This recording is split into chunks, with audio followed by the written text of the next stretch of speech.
আগামী কয়েক মাসের মধ্যে সিরিয়া থেকে যুক্তরাষ্ট্র তাদের অবশিষ্ট সেনাদের বড় একটি অংশ ফিরিয়ে নেওয়ার প্রস্তুতি নিচ্ছে।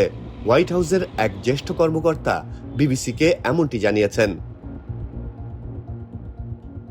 সিরিয়া থেকে প্রায় 1000 মার্কিন সেনা প্রত্যাহার করা হতে পারে বলে হোয়াইট হাউসের ওই কর্মকর্তা জানিয়েছেন। 2015 সাল থেকে ইসলামিক স্টেটকে দমনের অভিযানে যুক্তরাষ্ট্রের সেনারা সিরিয়ায় অবস্থান করছিল।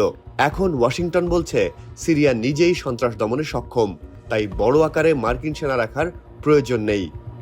তবে হোয়াইট হাউসের ওই কর্মকর্তা বলেন, ওই অঞ্চলে যে কোনো হুমকির জবাব দিতে প্রস্তুত যুক্তরাষ্ট্র।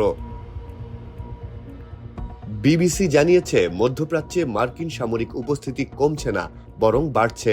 বিবিসি ভেরিফাই নিশ্চিত করেছে, গাইডেড মিসাইল ডেস্ট্রয়ার ও ডজন খানেক ফাইটার জেটে সজ্জিত মার্কিন এয়ারক্রাফট ক্যারিয়ার ইউএসএস আব্রাহাম লিঙ্কনের অবস্থান ইরানের কাছাকাছি। এছাড়া বিশ্বের সবচেয়ে বড় যুদ্ধজাহাজ ইউএসএস জেরাল্ড ও ফোর্ডকেও মধ্যপ্রাচ্যের দিকে পাঠিয়েছে যুক্তরাষ্ট্র। আগামী 3 সপ্তাহের মধ্যে সেখানে পৌঁছানোর কথা।